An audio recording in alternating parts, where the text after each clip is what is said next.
हमारी अयोध्या हमारे राम, इस पेशकश में हम आपको दिखाने जा रहे हैं अयोध्या और प्रभु श्री राम से जुड़ा इतिहास।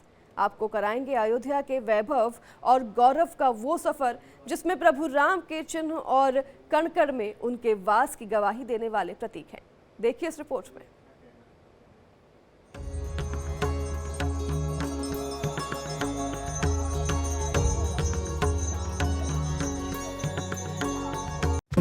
Diwali. Diwali is a festival lit with sharing, and some gifts aren't given, they are expressed. No way! I love it. Because you deserve the best seat in the house. Where did it go? Mom, have you seen my straightener? No. Go check the living room.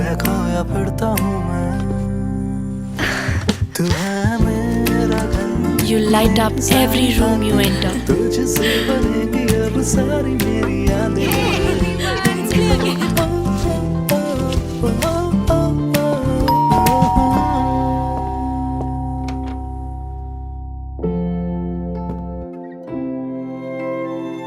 So your friends can taste the love in your food.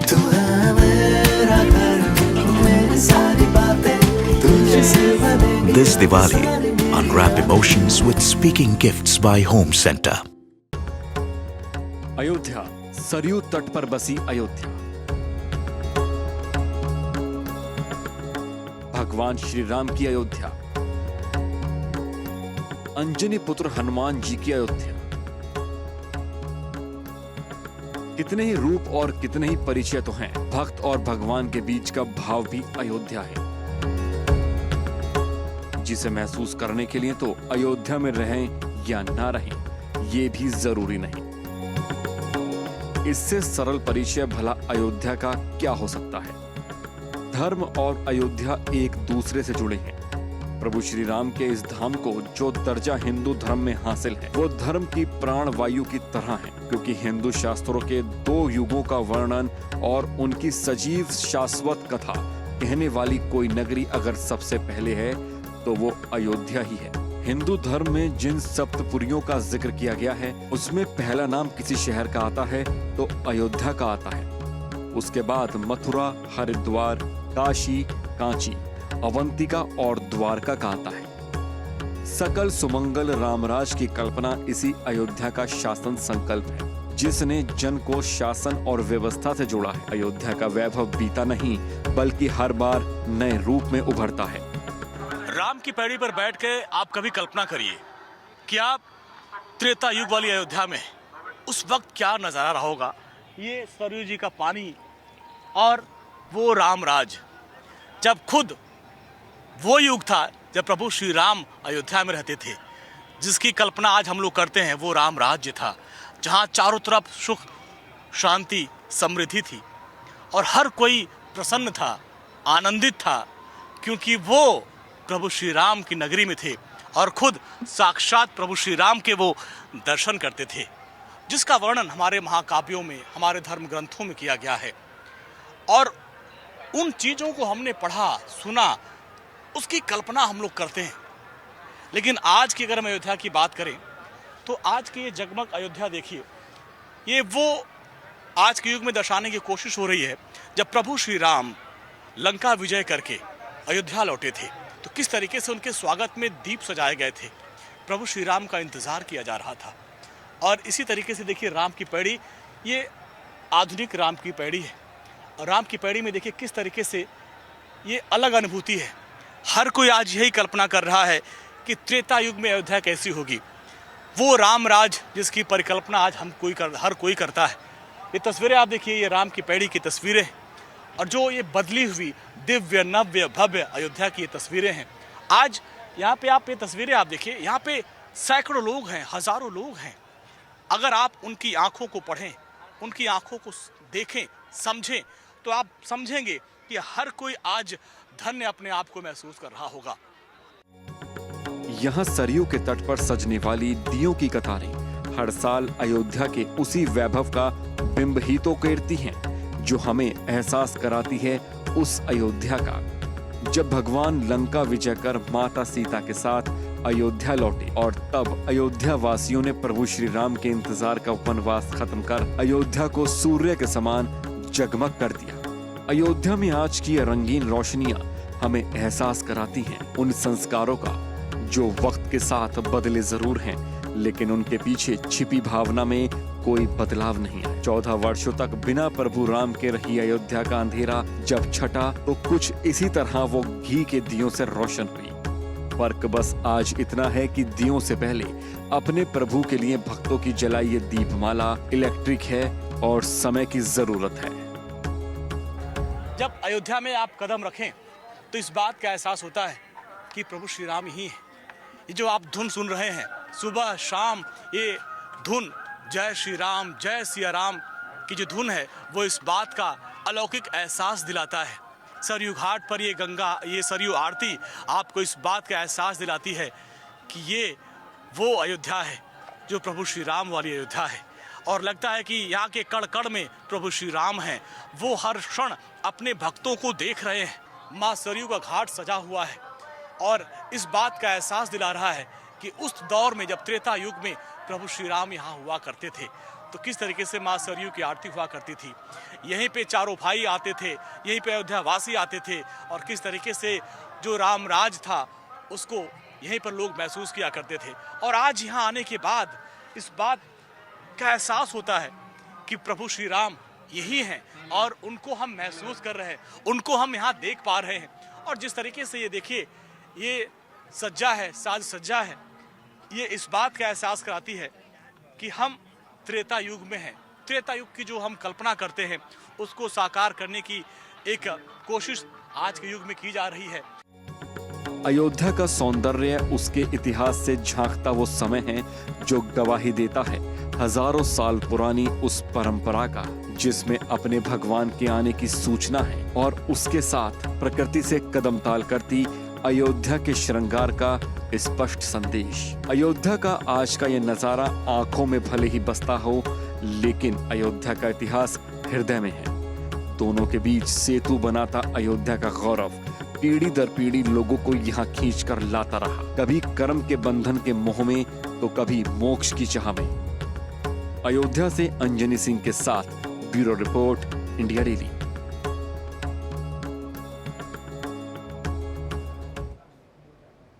Ayodhya कैसे बने, किसने बसाया, जैसे प्रभु और ब्रह्म श्री मन में उठना प्रश्न स्वाभाविक है। ये सब जान लेना भी जरूरी है, लेकिन उससे भी अहम है कि अयोध्या को रामायण और रामचरितमानस रचने वाले लोगों के नजरिए से देखना। इसके ऐतिहासिक का जिक्र आखिर इन महाकाव्यों में कैसे किया गया है, अब जरा ये भी देखिए।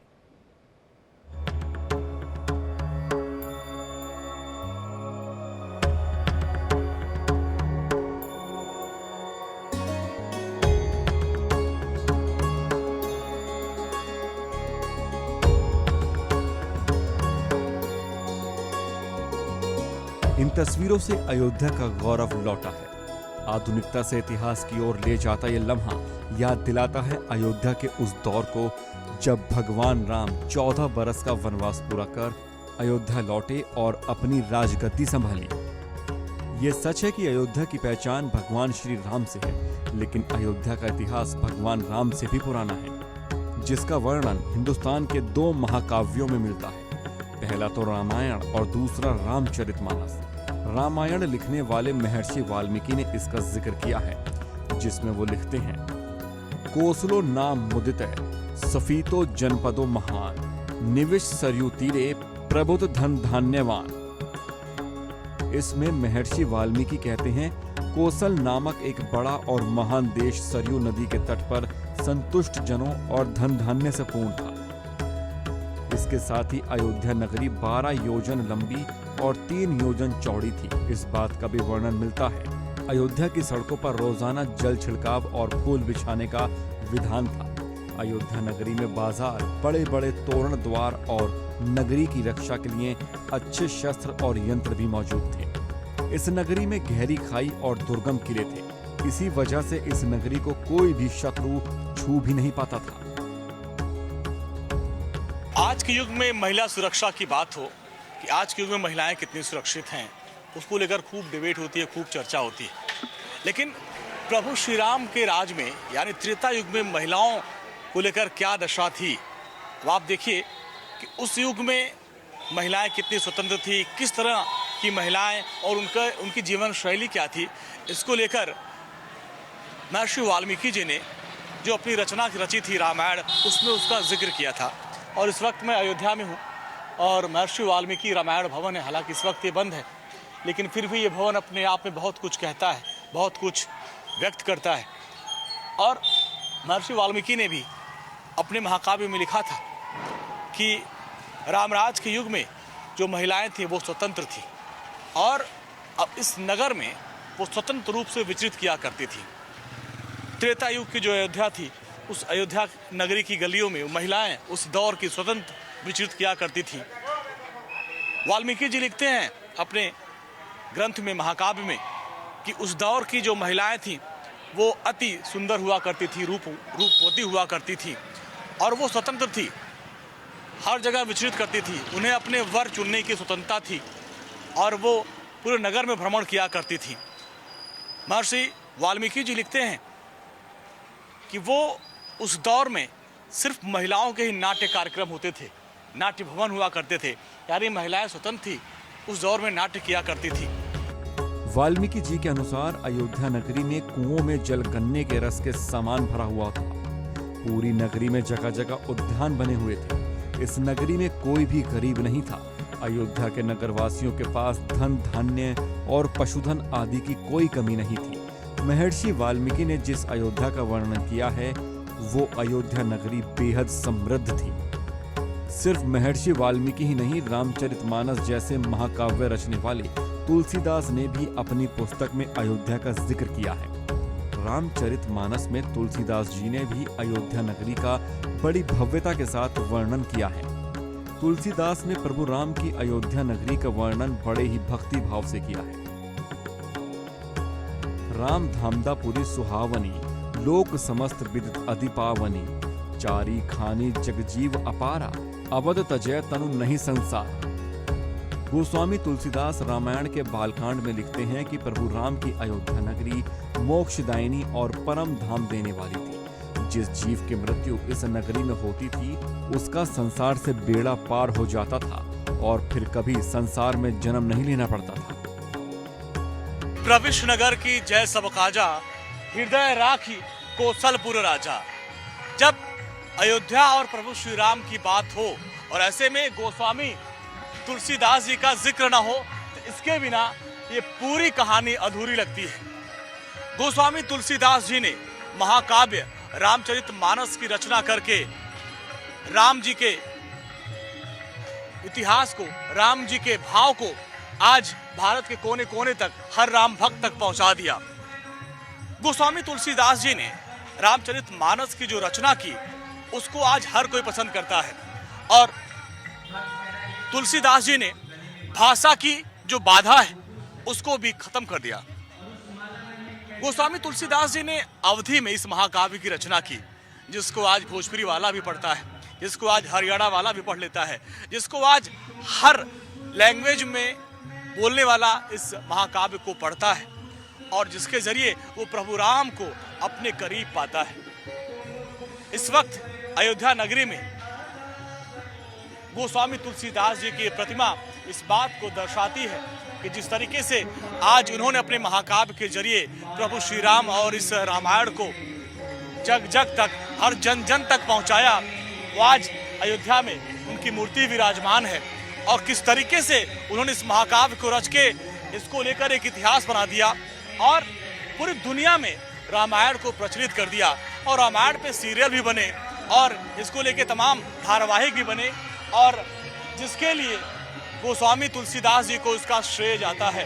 और आज गोस्वामी तुलसीदास जी ने महाकाव्य की रचना करके प्रभु श्री राम, इस रामायण और जो उसके भाव थे, चाहे वो अयोध्या कांड हो, किष्किंधा कांड हो, चाहे वो लंका कांड हो, अलग अलग कांड, अलग अलग प्रसंगों के माध्यम से प्रभु श्री राम के जीवन को चरितार्थ किया। तुलसीदास जी ने महज अयोध्या नहीं बल्कि अयोध्या के रहस्य समेटे सरयू नदी के बारे में भी लिखा है। सरयू नदी के बारे में तुलसीदास जी लिखते हैं कि इस नदी में केवल स्नान ही नहीं बल्कि इसके दर्शन और छूने मात्र से व्यक्ति के सारे पापों का नाश हो जाता है। तुलसीदास जी ने राम जी के वनवास के वापस लौटने के बाद उत्तरकांड में अयोध्या के बारे में लिखते हुए बताया,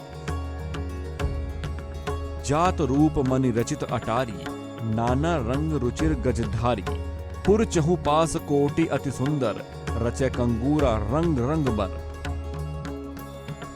अयोध्या वासियों के घर सोने और रत्नों से जड़े होते थे। उनके घरों के खंबे से लेकर फर्श और अटारी तक सब अनेक रंग बिरंगी मड़ियों से जड़े होते थे। ऋषि मुनियों ने सरयू नदी के किनारे तुलसी के साथ कई अन्य पेड़ भी लगा रखे थे। प्रभु राम की अयोध्या के नगरवासी सारे सुखों से परिपूर्ण थे। यकीनन अयोध्या के इसी स्वरूप को लौटाने की कवायद यहाँ लगातार चल रही है।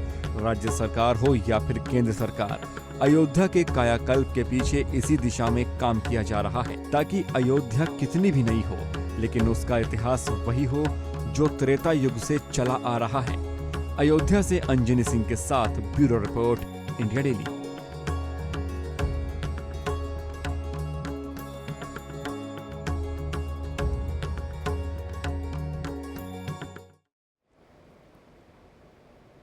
अयोध्या का इतिहास हजारों साल पुराना है। वैवस्वत मनु ने अयोध्या को बसाया था। इसके बाद अयोध्या कई बार बदली। अयोध्या में राज करने के लिए और राज करने वाले कई राजाओं ने इसे संवारा और सजाया। देखिए।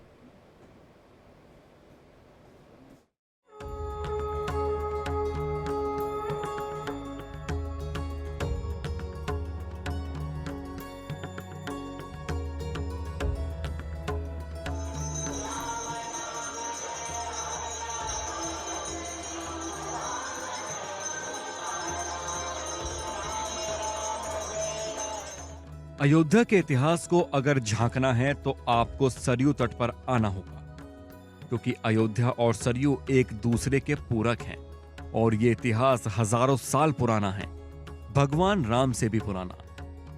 चारों वेदों में पहले अर्थवेद में अयोध्या को ईश्वर का नगर माना है।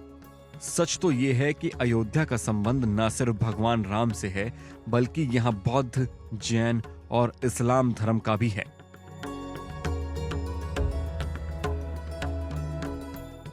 अयोध्या बसी कब? अगर इस इतिहास को टटोलना हो तो वाल्मीकि रामायण में जो बताया गया है उसके मुताबिक सरयू नदी के तट पर बसे इस नगर की रामायण अनुसार विवस्थान के पुत्र वैवस्वत मनु महाराज ने इसकी स्थापना की। जो जानकारी मिलती है उसके मुताबिक वैवस्वत मनु लगभग 6673 ईसा पूर्व हुए। ब्रह्मा जी के पुत्र मरीचि से कश्यप का जन्म हुआ। कश्यप से विवस्वान और विवस्वान के पुत्र वैवस्वत मनु रहे। प्रभु श्री राम की नगरी अयोध्या में आए और उनकी वंशावली के बारे में अगर हम जानें तो उनकी वंशावली में महाराज मरीच से शुरू होकर राजा दशरथ तक आती है और फिर राजा रामचंद्र तक आती है। इस वक्त मैं महाराज दशरथ के भवन में हूँ। वो तस्वीरें मैं आपको दिखाऊंगा और फिर इनकी वंशावली के बारे में आपको बताऊंगा। ब्रह्मा जी के पुत्र महाराज मरीचि और उनके पुत्र महाराज कश्यप और उनके पुत्र विश्वस्वान और फिर उनके पुत्र राजा मनु। राजा मनु के दूसरे पुत्र थे इक्ष्वाकु और इक्ष्वाकु कुल में ही प्रभु श्री राम ने जन्म लिया।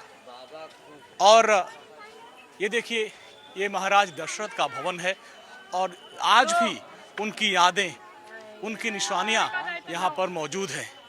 इस भवन के गेट पे आप देखिए, इस पे लिखा हुआ है चक्रवर्ती महाराज दशरथ जी का राजमहल, बड़ा स्थान। तो ये आप बोर्ड देख रहे होंगे जो आज भी यहाँ इस बात को दर्शाता है कि अयोध्या के चक्रवर्ती महाराज दशरथ जी का ये राजमहल है। और आप देखिए, इक्ष्वाकु महाराज थे, उन्होंने कौशलपुर को में अपना राज चलाया, जिसकी राजधानी साकेत यानी जिसको आज अयोध्या कहा जाता है। ये देखिए महाराज दशरथ का राजभवन है। इनकी तस्वीरें आप देखिए और यहाँ पे कण कण में आप प्रभु श्री राम के बचपन को महसूस कर सकते हैं। वैवस्वत मनु ने भले ही अयोध्या को बसाया, लेकिन सच ये है कि इसे नई पहचान भगवान राम ने दी। अयोध्या को लोगों ने भगवान राम से जाना। वैसे तो वैवस्वत मनु के 10 पुत्र इल, इक्ष्वाकु, कुशनाम, अरिष्ट, धृष्ट, नरष्यंत्र, करुष, महाबली, शर्यति और प्रशद्ध थे। इसमें इक्ष्वाकु कुल का ही ज्यादा विस्तार हुआ। इक्ष्वाकु कुल में कई महान प्रतापी राजा, ऋषि, अरिहंत और भगवान हुए। इक्ष्वाकु कुल में ही आगे चलकर प्रभु श्री राम हुए। अयोध्या पर महाभारत काल तक इसी वंश के लोगों का शासन रहा।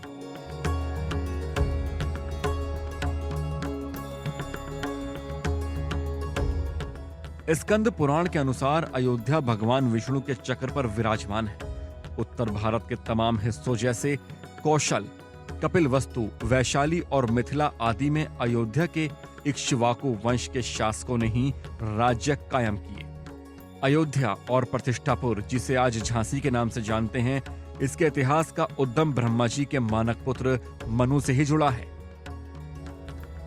कहते हैं कि भगवान श्री राम के पुत्र कुशी ने एक बार पुनः राजधानी अयोध्या का पुनर्निर्माण कराया था। इसके बाद सूर्यवंश की अगली 44 पीढ़ियों तक इसका अस्तित्व बरकरार रहा। रामचंद्र से लेकर द्वापर कालीन महाभारत और उसके बहुत बाद तक हमें अयोध्या के सूर्यवंशी इक्ष्वाकुओं के उल्लेख मिलते हैं। और ये जो चौपाई है शिरा, ये बहुत महत्वपूर्ण हो जाता है। शोभा दशरथ भवन कई को कई कवि वर्णे पार, शोभा दशरथ भवन कई को कवि वर्णे पार, जहां सकल सुर शीर्ष मणि राम लीन अवतार। यही प्रभु श्री राम ने जन्म लिया था, अवतार लिया था। ये वो भवन है, यानी अयोध्या के कण कण में प्रभु श्री राम बसते हैं। और उनकी हम वंशावली की बात करते हैं। प्रभु श्री राम के पिता राजा दशरथ, उनके पिता अज, और आप देखिए यहीं पे राजा भगीरथ भी हुआ करते थे। राजा भगीरथ जो धरती पर माँ गंगा को लेके आए थे, वो प्रभु श्री राम के ही वंशज थे, राजा अज, महाराज भगीरथ। इसके अलावा आप देखिए मनु, ये वो वंशावली है जो प्रभु श्री राम से ताल्लुक रखती है। प्रभु श्री राम दशरथ के पुत्र थे। दशरथ जी के 4 पुत्र प्रभु श्री राम, भरत, लक्ष्मण, शत्रुघ्न। और आज भी भारत में इनके वंश के तमाम जो राजा हैं, जो उनके वंशज हैं, वो भी आज भी मौजूद हैं। तो अयोध्या में आने के बाद प्रभु श्री राम की वंशावली के बारे में भी आपको जानना बेहद जरूरी है। और इस दशरथ भवन से वो आपको हमने बताया कि किस तरीके से राजा दशरथ के जो पुत्र थे, 4 पुत्र थे, उन 4 पुत्रों से फिर अलग अलग वंश की स्थापना हुई। और आज भी वो वंश, चाहे वो शाक्य हो, चालुक्य, सिसोदिया हो, उस वंश का राज और उस वंश के लोग आज भी भारत में अलग अलग कोनों पर पाए जाते हैं। इस वंश का बृहद्रथ अभिमन्यु के हाथों महाभारत के युद्ध में मारा गया था। महाभारत के युद्ध के बाद अयोध्या उजड़ सी गई, लेकिन उस दौर में भी श्री राम जन्मभूमि का अस्तित्व सुरक्षित था, जो लगभग 14वीं सदी तक बरकरार रहा। अयोध्या से अंजनी सिंह के साथ ब्यूरो रिपोर्ट, इंडिया डेली। ऐतिहासिक अयोध्या और आज की अयोध्या में फर्क सिर्फ समय का है। अयोध्या समय के साथ बदल रही है, लेकिन नहीं बदल रहा है अयोध्या के साथ उसके प्रतीक और ऐतिहासिकता।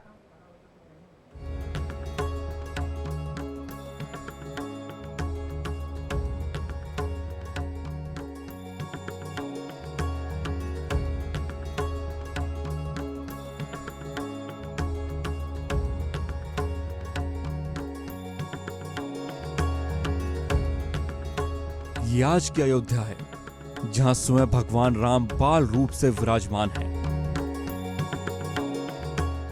500 साल तक चले संघर्ष के बाद आज श्री राम जन्मभूमि पर खड़ा ये भव्य और दिव्य मंदिर गवाही दे रहा है अयोध्या के उस इतिहास की, जो भगवान राम से जुड़ा है और 5009 साल पुराना है।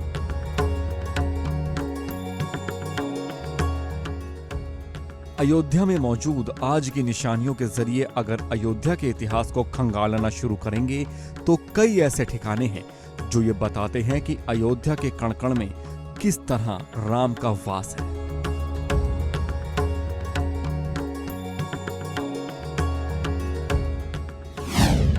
हनुमानगढ़ी। अयोध्या के इतिहास में भले ही प्रभु श्री राम का जिक्र होता है, लेकिन आज की अयोध्या हनुमानगढ़ी की चर्चा के बिना अधूरी है। भगवान राम के अनन्य भक्त हनुमान जी का यह मंदिर नगर के केंद्र में मौजूद है। ये मंदिर राजद्वार के सामने ऊंचे टीले पर है। कहा जाता है कि हनुमान जी यहाँ एक गुफा में रहते थे और राम जन्मभूमि और रामकोट की रक्षा करते थे। कहा जाता है कि अयोध्या में सरयू नदी में पाप धोने से पहले लोगों को भगवान हनुमान से आज्ञा लेनी होती है। मुख्य मंदिर में बाल हनुमान के साथ अंजनी माता की प्रतिमा है। कहा तो ये भी जाता है कि भगवान राम की गैर मौजूदगी में हनुमान जी अब अयोध्या पर राज करते रहे। कनक भवन अयोध्या के अहम ठिकानों में से एक कनक भवन अयोध्या में तीसरी सबसे चर्चित जगह है।